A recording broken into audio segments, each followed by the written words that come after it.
बंधुओं, आज धनतेरस है। क्या है आज? अरे बोलिए ना, धनतेरस है। तो सबसे बढ़िया धन कौन सा है?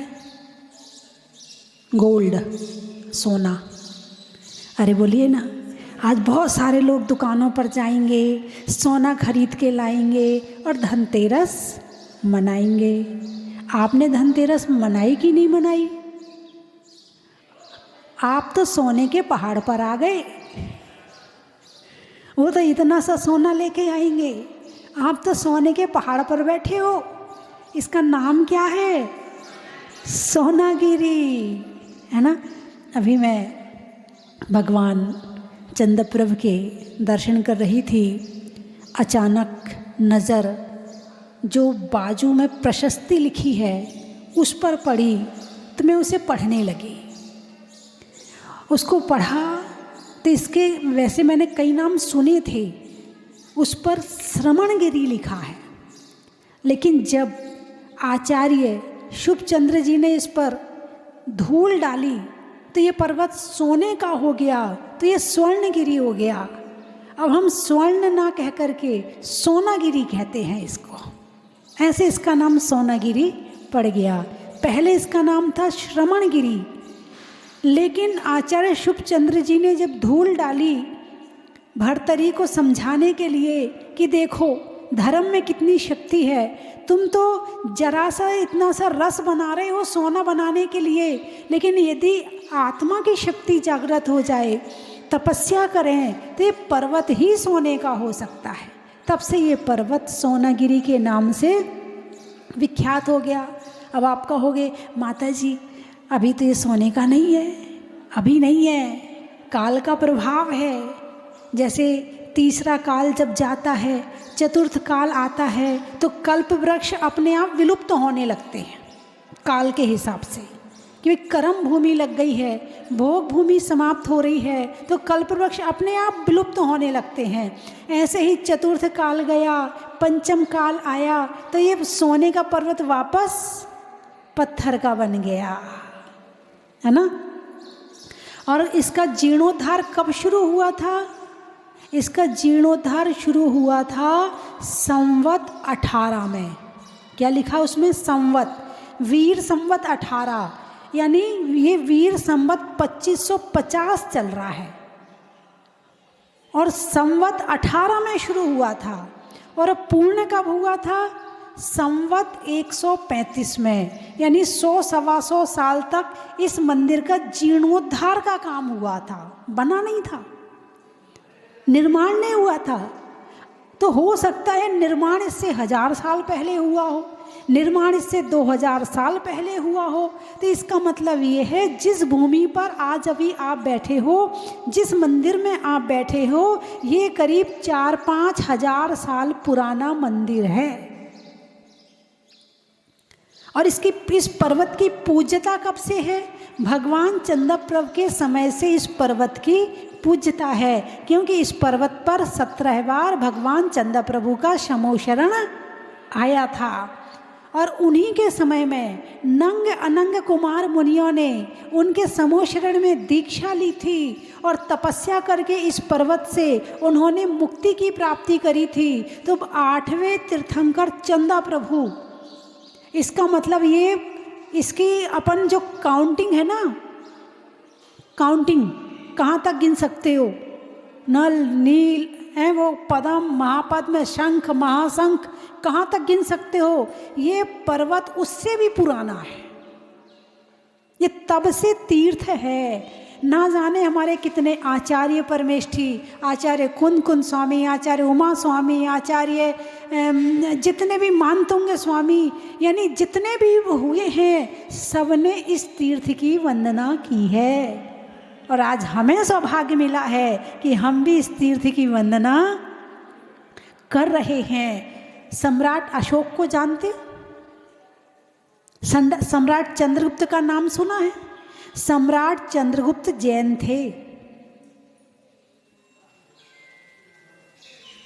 और जब भगवान महावीर से 100 वर्ष बाद हुए हैं, क्या भगवान महावीर से 100 वर्ष बाद सम्राट चंद्रगुप्त हुआ है, चंद्रगुप्त मौर्य, है ना। और उस समय पर उन्होंने पूरे भारत को एक किया था, इसलिए वर्तमान में इस समय के लोग उन्हें इस समय का चक्रवर्ती मानते हैं। इस समय का, वैसे जो 12 चक्रवर्ती होते हैं उनमें नाम नहीं आता है, लेकिन जो सम्राट कहते हैं ना, उन्हीं को ही कहते हैं कि जो पूरे भारत को एक करके सबका राजा बन जाए, उसे सम्राट कहते हैं। राजा तो एक राज्य का होता है और सम्राट समस्त राज्यों का राजा होता है। तो सम्राट चंद्रगुप्त मौर्य जैन था और उसने सारे भारत को एक करके फिर 25 वर्ष राज्य किया। और 25 वर्ष राज्य करके जब हमारे भद्रवाहु स्वामी उज्जैनी नगरी में आए, उनका प्रवचन सुना तो उसको वैराग्य हुआ और अपने पुत्र बिंदुसार को राज्य दे करके उसने दीक्षा ले ली। भद्रवाहु स्वामी उस समय कर्नाटक की तरफ बिहार करके चले गए। तो जो चंद्रगिरी है ना, गोमटेश्वर में बिंदगिरी और चंद्रगिरी, ये चंद्रगिरी नाम का जो पर्वत है, वहाँ पर आचार्य भद्रवाहु स्वामी की समाधि हुई है। और सेवा के रूप में चंद्रगुप्त ने उनकी अंतिम समय तक सेवा करी थी। और फिर उन्होंने उसी पर्वत पर उन्होंने अपना भी समाधि मरण किया। वहाँ सारा शिलालेख है, सारा लिखा हुआ है, यदि आपको पढ़ना आए तो पढ़ लेना जा कर के। तो सम्राट चंद्रगुप्त, सम्राट बिंदुसार और सम्राट अशोक भी इस पर्वत पर आया था। इस बात का प्रमाण एक यहाँ पास में कोई गुजर्रा गांव है, उस गुजर्रा गांव में एक शिलालेख है, उसमें सम्राट अशोक का शिलालेख है कि सम्राट अशोक स्वर्णगिरी की वंदना करके आया, यानी इस सोनागिरी पर्वत की वंदना करके आया। और उसकी वंदना आज, अरे बोलिए ना, बड़े भाग्यशाली हैं, बड़े सौभाग्यशाली हैं कि ऐसे तीर्थों की वंदना करने का हमें भी सौभाग्य मिल रहा है। तो आज कौन सी तेरस है? धनतेरस। कौन सी तेरस है? धनतेरस। आज के दिन क्या करते हैं? बाजार जाते हैं, सोना खरीदते हैं, चांदी खरीदते हैं। जिनके पास ज़्यादा पैसा होता है वो सोना खरीद लेता है, उससे कम होता है चांदी खरीद लेता है, उससे कम होता है स्टील के बर्तन खरीद लेता है, उससे कम होगा तो चम्मच ही खरीद लेगा, वह खरीदेगा ज़रूर। ऐसा विश्वास है लोगों का कि आज के दिन सामान खरीदने से बरकत होती है, लक्ष्मी बढ़ती है, जबकि ऐसा कुछ भी नहीं है। तो फिर क्या हुआ था? इसे धनतेरस क्यों बोलते हैं? इसे धनतेरस नहीं बोलते हैं, इसे धन्यतेरस बोलते हैं। क्या बोलते हैं? धन्यतेरस। तो तेरस को धन्य क्यों कहते हैं? अब आप कहोगे माता जी आप ही बताओ ना, आप तो बस जिज्ञासा बढ़ा रही हो। ये धनतेरस, धन्यतेरस, आप ये बता दो कि क्यों कहते हैं, जल्दी से बता दो। ये धन्यतेरस इसलिए है कि भगवान महावीर ने आज के दिन योग निरोध शुरू किया था। क्या शुरू किया था? अब आप कहोगे योग क्या होता है, निरोध क्या होता है? हम अंग्रेजी के ज़माने के बच्चे, जहाँ हम ABCD जानते हैं, 1 2 3 जानते हैं, जहाँ हम एप्पल जानते हैं, आज के समय में यदि सब्जी के नाम लो तो कहते इसका हिंदी में क्या बोलते? अरे क्या बोलते इसको हिंदी में? यूँ करते हैं बच्चे, उन्हें सारे नाम अंग्रेजी में आते हैं। अभी भिंडी कहना हो तो भिंडी नहीं कहेंगे, क्या कहेंगे? हैं? रिंग फिंगर, लिटिल फिंगर, हाँ लिटिल फिंगर कहेंगे। लेडी फिंगर, अरे वाह, इसमें तो लेडीज़ को भी याद कर लिया। इसका मतलब ये सब्जी केवल लेडीज ही खाती हैं क्या? पुरुष नहीं खाते हैं लेडी फिंगर? अरे बोलिए ना, हमारे यहाँ कहते हैं भिंडी। क्या कहते हैं? भिंडी। अब इनको रोज़ रोज़ जब बचपन से lady finger lady finger lady finger lady finger कहोगे, तुम क्या खा रहे हो? तुम लेडी की फिंगर खा रहे हो क्या? अरे बोलिए ना, लेडी फिंगर नहीं खा रहे, क्या खा रहे हो? भिंडी खा रहे हो। बच्चे आजकल के अंग्रेजी ज़माने के बच्चे अब योग क्या जाने, निरोध क्या जाने, वो तो टोटल जानते हैं, टोटल हैं भाई। इतना का सारा पूरा हिसाब कितना होता है आप टोटल कर दो। यदि इंग्लिश में कहें तो टोटल और हिंदी में कहें तो योग। तो योग कितने होते हैं, अब इसको अपन धर्म की भाषा में लाते हैं कि योग क्या होता है। योग 3 होते हैं। कितने? 3। मन योग, वचन योग और काय योग। जोड़ जिसके द्वारा हलन चलन की क्रिया हो और वो होने से कुछ जुड़े आकर के उसको कहते हैं योग। तो मन हिलता है, सोचता है, विचारता है, वचन बोलता है, काय की हिलती है, क्रिया करती, तो क्या होता है, कर्म आकर जुड़ जाती है। इसलिए इसको योग बोलते हैं। इसके माध्यम से कर्म का बंध होता है, कर्म का आश्रव होता है, इसलिए इसे योग कहते हैं। तो निरोध शुरू किया था, योग का निरोध शुरू किया था जब घातिया कर्मों का नाश हुआ। अनंत दर्शन, अनंत ज्ञान, अनंत सुख और अनंत शक्ति। कौन सी शक्ति? अनंत शक्ति उनकी प्रकट हो गई। अब शक्ति प्रकट हो गई, ज्ञान प्रकट हो गया, सुख प्रकट हो गया, बचा क्या? अब 4 कर्म और बचे हैं। कौन से वाले? अघातिया कर्म, है ना। कौन कौन से? वेदनीय, नाम, गोत्र और एक और कौन सा बचा? आयु। अब आयु पूरी होने जा रही है। क्या होने जा रही है? इस शरीर की जितनी लाइफ थी, जितनी आयु थी, अब वो पूरी होने जा रही है। और जिस दिन आयु 4 घातिया कर्मों का नाश हो गया, कब तक अब संसार में रहेंगे? कब तक इस धरती में रहेंगे? जब तक आयु कर्म है। आयु के खत्म होते ही मोक्ष हो जाएगा।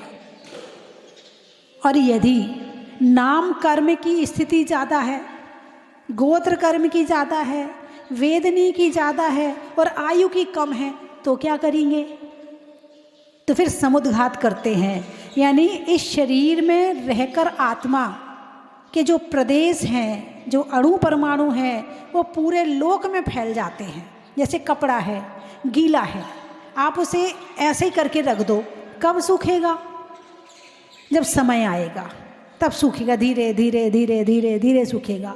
और कपड़े को फैला दो, क्या होगा?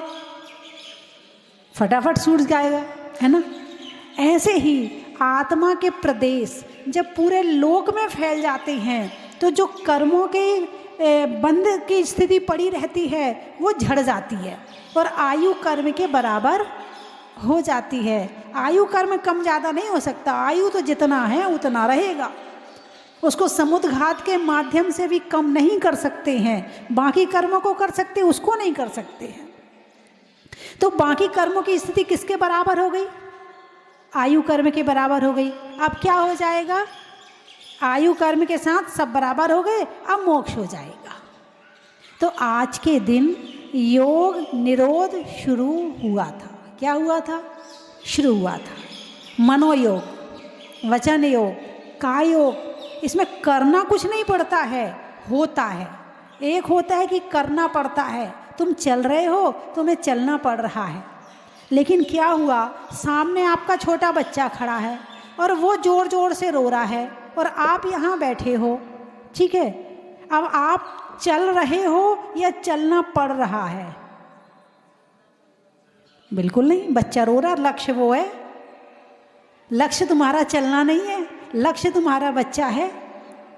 तो तुम चलना भूल जाते हो, बच्चा याद रहता है तो दौड़ के चले गए, तो ये होते चलना। और एक होता है अब क्या करें, जाना पड़ेगा, चलना पड़ेगा, माता जी का बिहार करवाना पड़ेगा, माता जी के बिहार में चलना पड़ेगा। ऐसा हो सकता है, बोलिए ना, ऐसा होता है क्या कि खुशी से जाते हो? कितने लोगों ने आज तक साधुओं का बिहार करवाया है? हाथ उठाकर बताओ। भले एक बिहार करवाया हो, 1 किलोमीटर का करवाया हो, तो भी हाथ उठा लो। हाँ, मैं देख रही हूँ कितने लोगों ने साधुओं का बिहार करवाया है। आपने नहीं करवाया, चलो अब करवा लेना, ठीक है। और जिन्होंने करवाया है वो करवाते रहना, जिन्होंने करवाया है वो करवाते रहना, और जिन्होंने नहीं करवाया है वो करवाना शुरू कर देना। तो आज के दिन योग निरोध प्रारंभ हुआ था, मनोयोग, वचन योग और काय योग।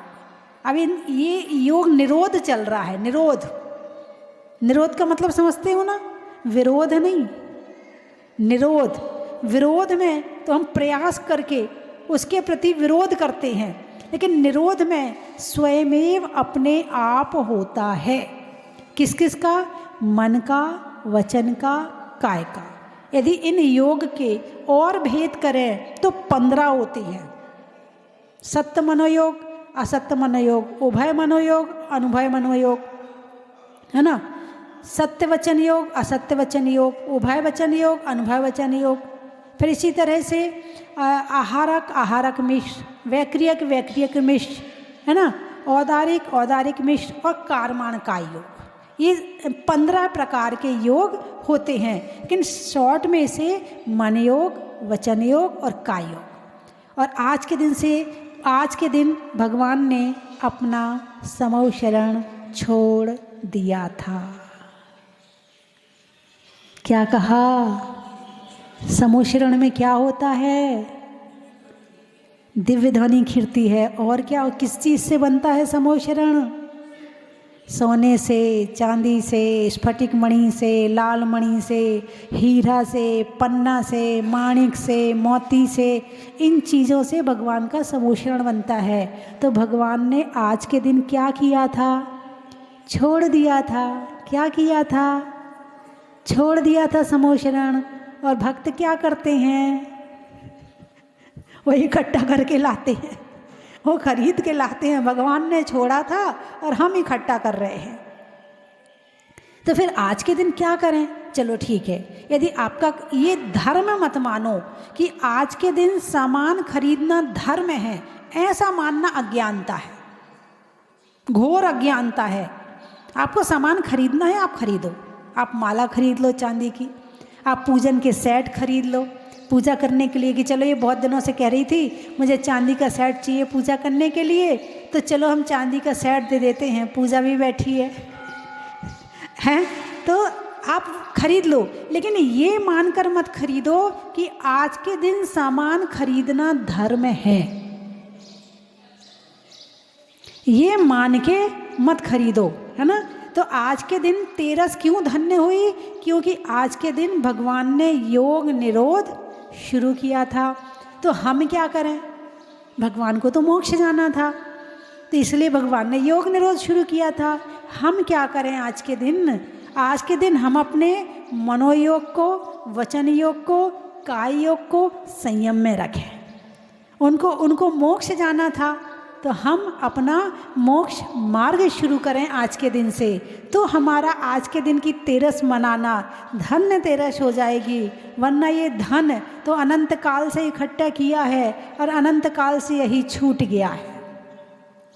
बस एक ही काम कर रहे हैं, इकट्ठा करो, छोड़ो, चले जाओ, इकट्ठा करो, छोड़ो, चले जाओ। सदुपयोग भी किया कि नहीं किया, वो भी बहुत कम को आता है। धन कमाना तो बहुतों को आता है, मगर धन का उपयोग करना बहुत कम को आता है। धन कमाने में तो बहुत लोग होशियार हैं कि कहाँ से कैसे आएगा, क्या करें तो कैसे होगा, है ना, बहुत होशियार हैं लोग। लेकिन धन का सदुपयोग करना सबको नहीं आता है। धन धन धन धन धन, धन का मतलब जानते हो? आपने बचपन में गणित पढ़ी है ना? आपने काउंटिंग पढ़ी है या गणित पढ़ी है? अरे बोलिए ना, आपने बचपन में काउंटिंग पढ़ी है या गणित पढ़ी है? यदि गणित पढ़ी है तो धन का मतलब जानते हो? प्लस। क्या है? प्लस। प्लस को हिंदी में क्या बोलते हैं? धन। प्लस को हिंदी में क्या बोलते हैं? धन। यानी जोड़ना। हमने जोड़ना तो बहुत सीखा है, घटाना सीखा कि नहीं सीखा? हाँ, घटा रहे हैं। क्या घटा रहे हैं? धर्म घटा रहे हैं। धर्म को घटा रहे हैं और अधर्म को जोड़ रहे हैं। इसीलिए मामला आगे जाके गड़बड़ हो जाता है। दोनों को बराबर रखो तो भी मामला चलता है कि तुम यहाँ जितना धन जोड़ रहे हो उतना धर्म भी जोड़ रहे हो, तो भी सेटिंग होती रहती है, व्यवस्थित जीवन चलता रहता है। लेकिन धन तो जोड़ रहे हो और धर्म को ऋण कर रहे हो। ऋण का मतलब जानते हो? ऋण का मतलब घटाना। हिंदी में, अंग्रेजी में क्या कहते हैं? माइनस। अच्छा, किसी से यदि पैसा ले रहे हैं तो उसे क्या कहते हो अंग्रेजी में? उधार लेने को क्या बोलते हो?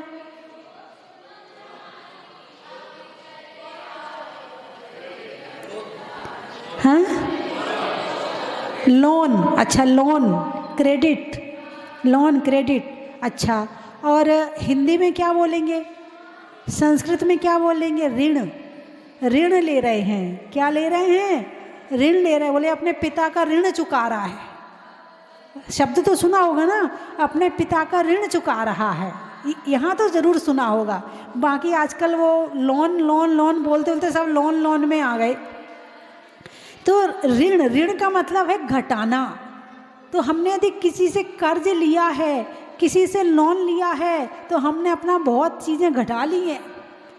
और जो कर्ज ले लेता है, ऋण ले लेता है, उसके रातों की नींद उड़ जाती है। लेते समय तो बड़ा अच्छा लगता है, लेकिन नहीं, आजकल ऋण लेने के बाद लोग आराम से सोते हैं। जिसने दिया है वो जागता है। अब दे तो दिया है, लूँगा कैसे? क्योंकि आजकल देना सरल है, लेना कठिन है ना? पहले लेना सरल था, देना कठिन था। अब तो वो बाप बन जाता है। अब लेके दिखाओ। खा के भाग रहा है क्या? ये सबसे पहला शब्द यही होता, खा के भाग रहा है क्या? दे देंगे ना। और फिर चाहे वो 10-20 लोगों से ऋण ले ले, और लेने के बाद फिर वो एक रात में सारा सामान रख के और गायब हो जाए, फिर ऐसा चाहे हो जाए तो वो भी हो जाता है। बंधुओं, आज की धनतेरस यदि मनाना है तो ध्यान से मनाओ कि आज से हम ऐसा ध्यान करेंगे जो हमें मोक्ष पहुंचा देगा। आज से हम स्वाध्याय करेंगे जो हमारे ज्ञान को बढ़ाएगा। आज से हम ध्यान से माला फेरेंगे जो हमारी आत्मा में विशुद्धि पैदा करेगा। आज से हम भगवान की पूजा रोज करेंगे जिससे हमें कम से कम भगवान के वास्तव में दर्शन होंगे और भगवान को हम जान पाएंगे। यदि आज की तेरस मनाना है तो सामान खरीद कर नहीं, कुछ संकल्प लेके मनाना, कुछ नियम लेके मनाना। बिना नियम के जो धनतेरस है वो तो पता नहीं कितने साल से मना रहे हैं। सामान खरीद के ले आओ। ऐसी तेरस कब से मन रही है?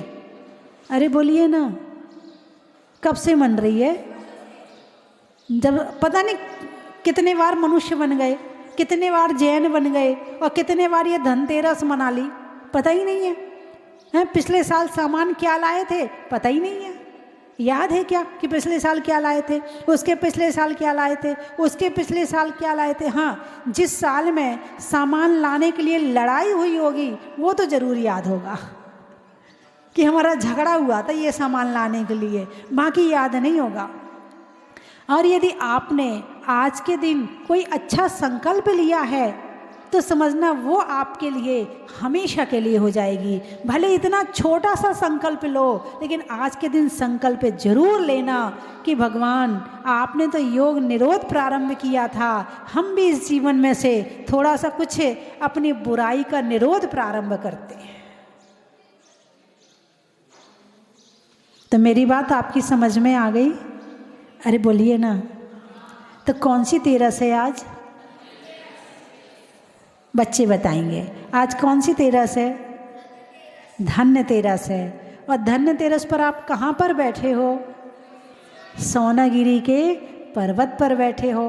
तो आप तो वैसे गोल्ड गोल्ड हो गए। गोल्ड का मतलब ये थोड़ी है कि भाई वो सोना मिले तो ही सोना, यानी कि जिसमें खुशी मिले वो गोल्ड है। भाई सोने का हार मिला, क्या मिलता है सोने के हार से? खुशी मिलती है। क्या मिलता है भाई? वो कोई सोना ऐसी चीज़ तो है नहीं कि जैसे रसगुल्ला है, हमने खाया और हमारे अंदर चला गया, खुशी हो गई। तो खा तो सकते नहीं ना सोने को, तो क्या मिलता है सोने से? खुशी मिलती है। और आप सोना गिराए, आपको क्या मिला?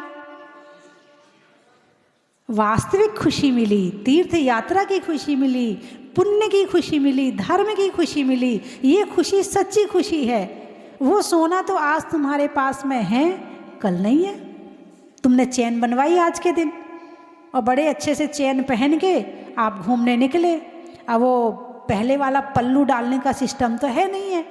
आजकल तो चुन्नी भी चली गई, सूट आए तो चुन्नी भी चली गई। अब वो चैन खुले गले में थी और चैन खींचने वाले बहुत निकले हैं, और तुम्हारी चैन खींच के ले गए तो तुम्हारी चैन चली गई। कौन सी वाली चैन चली गई? नहीं, जो भावों में शांति की चैन थी वो चली गई। अब तुम बेचैन हो गए, गले में तो बेचैन हो गए, लेकिन तुम्हारे आत्मा भी बेचैन हो गई, मन भी बेचैन हो गया। अब तुम रोओगे, परेशान होगे। सोना मिलता है तो खुशी होती है, और सोना जाता है तो बेचैनी होती है। लेकिन इस तीर्थ यात्रा करने के बाद यहाँ भी शांति है, सुख है, खुशी है। और जब जाओगे तो जो स्मरण में कभी याद करोगे तो उसमें भी प्रसन्नता है, खुशी है। वो सोनागिर आपको खुश कर पाए ना कर पाए, लेकिन सोनागिर की यात्रा जरूर आपको खुश कर देगी। इंसान को क्या चाहिए? खुशी तो चाहिए ना। तो ऐसी जगह से लो खुशी कि जिसमें आत्मा का भी भला हो, साथ वालों का भी भला हो, धर्म भी हो, पाप भी कटे और विशुद्धि भी आए। खुशी तो चाहिए ना। वो कहाँ से मिल सकती है? वो धर्म से सच्ची खुशी मिल सकती है। और धर्म से जो खुशी मिलेगी, जो आपको सुख मिलेगा, वो खुशी आपकी चौगनी खुशी लेकर वापस आएगी। और सोने वाली खुशी तो आज तुम्हारे पास है, कल तुम्हारी बेटी का ब्याह हुआ तो तुमने अपनी खुशी उसको दे दी, अब वो खुश हो गई। फिर उसने अपनी बेटी को दे दी, अब वो खुश हो गई। वो खुशी तो जाने वाली है, लेकिन ये खुशी आपकी स्थायी है, आपकी पर्सनल है, आपके लिए व्यक्तिगत है। बोलिए ना, हाँ या ना? हाँ। तो आज से कौन सी वाली खुशी प्राप्त करने की कोशिश करोगे? यदि घर में बैठकर रोज 10 मिनट नमोकार मंत्र का उच्चारण किया जाए, बोल के पाठ किया जाए, खुशी मिलेगी कि नहीं मिलेगी? अरे बोलिए ना, मिलेगी। देख लो, मेरे को देख के मत बोलना। मिलेगी तो हाँ बोलो, नहीं मिलेगी तो ना बोलो। कहना माता जी आप समझ जाओ, हम धर्मात्मा हैं। आज के दिन हम सोनागिर आए हैं, इसका मतलब हमारा धर्म के प्रति सच्चा प्रेम है, तभी तो हमने आज का दिन घर छोड़ा है, आज के दिन यहाँ आकर बैठे हैं। नहीं तो कौन घर छोड़ता है? सारे लोग अपने अपने घर जरूर चले जाते हैं आज के दिन। बहुत कम होते हैं जो आज के दिन तीर्थ यात्रा करते हैं। तो इसीलिए 10 मिनट का पाठ नमोकार मंत्र का घर में बैठकर रोज करेंगे। इसके एक नहीं 1000 फायदे हैं। उतनी देर के लिए आप पाप से बचे, पहला फायदा। दूसरा फायदा, घर वाले में छोटे छोटे बच्चे हैं, उन्हें नमोकार मंत्र याद हो जाएगा और वो भी हमेशा पढ़ेंगे, उनके बुढ़ापे तक उन्हें याद रहेगा, दूसरा फायदा। तीसरा फायदा है कि आपने इतनी देर धर्म किया है और धर्म का प्रचार किया है, आपको देखकर और लोग भी पाठ शुरू करेंगे, तीसरा फायदा आपने धर्म की प्रभावना करी है। आप नमोकार मंत्र में अरिहंत सिद्ध आचार्य उपाध्याय साधु परमिष्टि का स्मरण करेंगे तो हमारी भगवान के प्रति श्रद्धा और जागृत होगी, चौथा फायदा। यानी 1000 फायदे गिन लो मात्र 10 मिनट घर में नमोकार मंत्र पाठ करने के। और ये नहीं कह रही कि आप सोबे सो के उठ के कर लेना, नहीं, आप दिन भर का सारा काम कर लेना और रात को सबको बिठा लेना और बैठ जाना अपने छोटे बच्चों को, दादी को, अम्मा को, तो घर में एक साथ बैठकर जो बड़े बुजुर्गों को सुख मिलता है ना, उसे शब्दों में बयान नहीं कर सकते। माँ की आप घर जाते थे क्या करते, वो अपने मोबाइल में लग गया, वो अपने मोबाइल में लग गया, वो अपने मोबाइल में लग गया, कौन साथ बैठ रहा है। कम से कम पाठ करने के माध्यम से सभी एक साथ थोड़ी देर के लिए बैठ जाएंगे, तो अच्छी बात है कि नहीं है। तो आज के दिन यही सोना ले लो मेरे से, ये भी किसी सोने से कम नहीं है, ये भी सोना है कि आज के दिन से अगली तेरस तक, कब तक, अगली तेरस तक नमोकार मंत्र का पाठ अपने घर में रोज करेंगे। अच्छा लगा हो तो ले लो, नहीं लगा हो तो बताओ। अच्छा लगा रात में कर लो, 9 बजे कर लो, 9:30 बजे कर लो, ये नहीं कह रही कि आपको अपने काम के टाइम पर करो, फ्री टाइम में कर लो। तो कौन कौन करेगा वो हाथ उठाए। इस तेरस से अगली तेरस, 1 साल के लिए, ज़्यादा दिन नहीं, केवल 1 साल के लिए। अच्छे से हाथ उठाओ।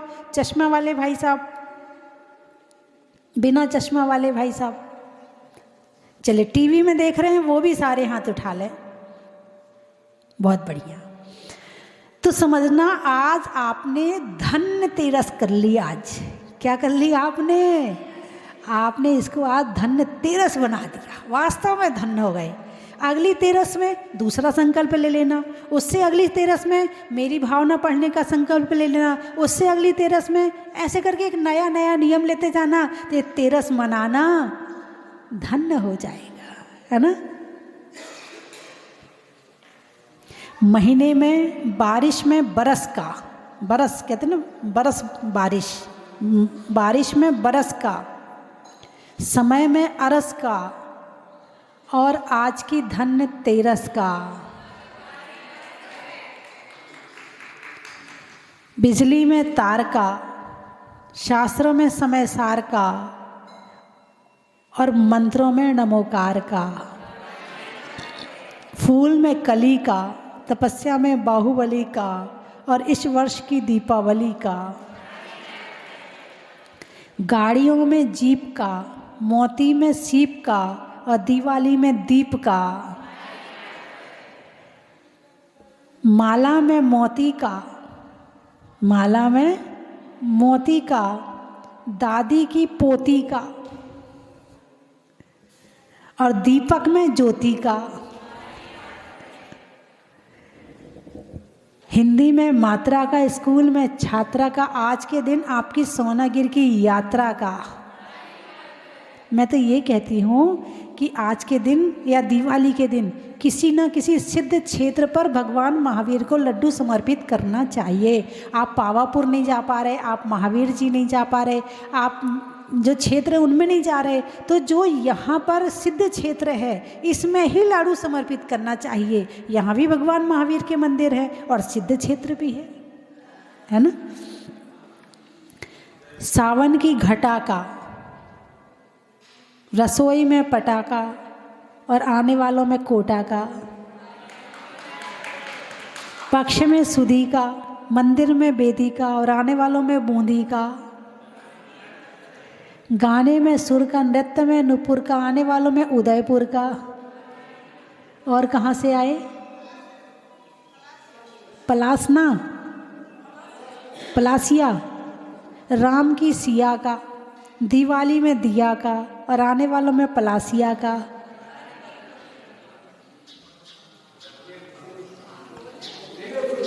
जोर से बोलो, उदयपुर, उदयपुर का तो बता दिया।